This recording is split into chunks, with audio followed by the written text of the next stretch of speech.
Milarepa was a Tibetan yogi. He was considered as an enlightened being. He is usually illustrated as green because he ate nettles, the kind of vegetable that's green, for the whole time that he was in the mountains, and so his color, his pigmentation of the skin turned green. He was born in 1052 and passed away in 1135. And he lived in the mountains, in the caves all by himself. One time there were some visitors. They knew of where he was cultivating, and so they came to visit him. He was in a high and isolated mountainous region on the sparsely inhabited border. And it was near a tigers and her cubs. It's called the Tiger Cave of Singazong.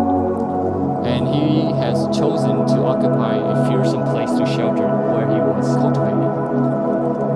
One time he was visited by a group of people, and they did not feel very comfortable being there. But to Milarepa, he found the atmosphere to be very peaceful and tranquil. And he thought that it was just a wonderful environment for him to cultivate because he was able to harmonize with the environment.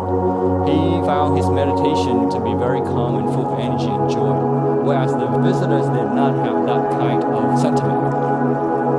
It was Milarepa's attitude that was simply to make best use of his environment, and he was able to harmonize his meditative mood and his spiritual aspirations with the environment. But in contrast, his visitors felt that this place was very perilous and isolated, and they did not feel very comfortable being there.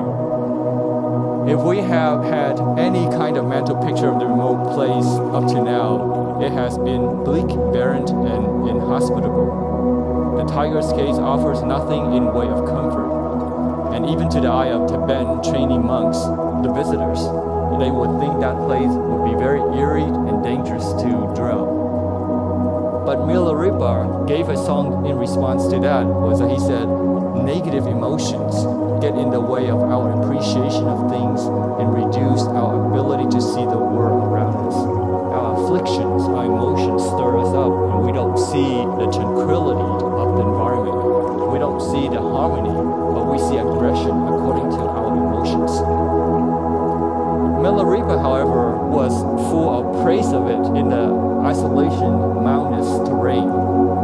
And he talked in terms of color and light and flowers and birdsong. So to him, the environment did not affect him, but it harmonized with him. He harmonized with the environment. But the visitors, on the other hand, their negative emotions got in the way of their appreciation of things and reduced their ability to see the tranquility around them. They see the loneliness of the location and the almost unbroken solitude of Milarepa's existence. And this is what makes the place frightening for them, the visitors. Being overpowered in this way by the sense of solitude, they don't see the beauty of that location. We can often experience this too, whether we in like an art gallery, for example, we enjoy art, for example. If we are absorbed in the arts, we really don't mind the noise and the visitors walking around talking.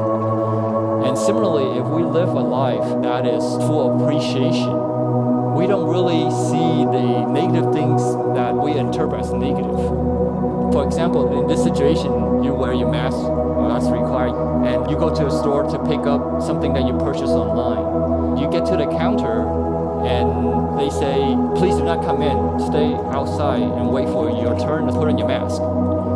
If you are in a negative mindset, you would think that person was disrespecting me, treating me like a fool. I'm the customer is always right. But if you are in the right kind of mindset, you realize, okay, in that situation, the clerk asks you to step outside to wait for your turn. It's an appropriate thing to do in today's environment. So when you have the positive kind of mindset, you will realize that, okay, that person was taking responsibility of trying to maintain a healthy environment. But if you were in a negative kind of mindset, you would think that person was disrespecting you. It's neither good nor bad, it's how we interpret the environment. Milarepa's whole life is like this. He is not oppressed by solitude, and he does not feel lonely when he's all alone in the mountain. Being alone does not equate to loneliness. and he is therefore free to enjoy the natural beauty of his surroundings. He knows his place is lonely, but he's glad of it, and he doesn't experience loneliness as a threat. Does it make sense? When we are happy, we are full of appreciation, we see things clearly, we are surrounded by positivity because of our own positivity. We don't see the threat of loneliness, the threat of anything. One may say that Milarepa is in harmony with the local deities, the unseen beings, in a way that the visitors are not. Where others experience loneliness and fear, Milarepa sees only beauty and joy. So Milarepa has a different perspective than his visitors.